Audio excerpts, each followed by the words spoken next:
නැවත ගොඩ ගන්නවා පැය 3ක් විතර ගින්දර දැම්මට පස්සේ. ඉතින් යාළුවනේ මේ තියෙන්නේ පැය 3ක් විතර පොළොයට වලවලා ඒ කුඩින් ගින්දර දාලා පුච්චගත්ත කුරුම්බ ගෙඩිය. ඉතින් දැන් අපි මේ කුරුම්බ ගෙඩිය පානය සඳහා සූදානම් වෙලා තියෙන්නේ. අපි බලමු මේක කෝප් එකකට දාලා කොයි විදිහටද මේක හැදිලා තියෙන්නේ කියලා. කුරුම්බ ගෙඩිය පිච්චිලා තියෙනවා. තාම දුන්දාම රස්නේ පැය 3ක් විතර මේ පොළොයට මේ රත් වුණේ හින්දා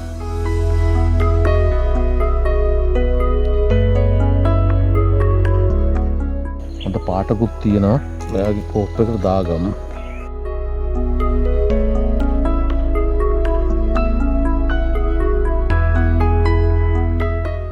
මේ මෙන්න මේ ආකාරයට දැන් පෙරා ගන්නවා.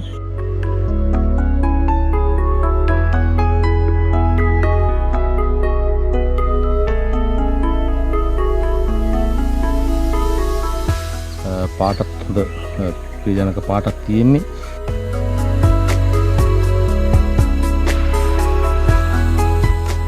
how to make YouTube channel එක සමග මේ වගේ අලුත් වීඩියෝත් එක්ක දිගටම එකතු වෙලා ඉන්න. මේ වීඩියෝ එක බලලා හොඳ නම් like එකක් දාලා අනිත් යාළුවන්ට බලන්න පොඩ්ඩක් share කරන්න.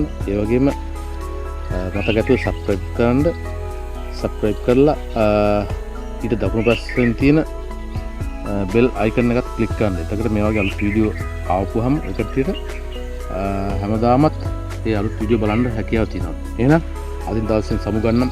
එහෙනම් තවත් දවසක මේ වගේ අලුත් දෙයක් හොයාගෙන එකට එන්න.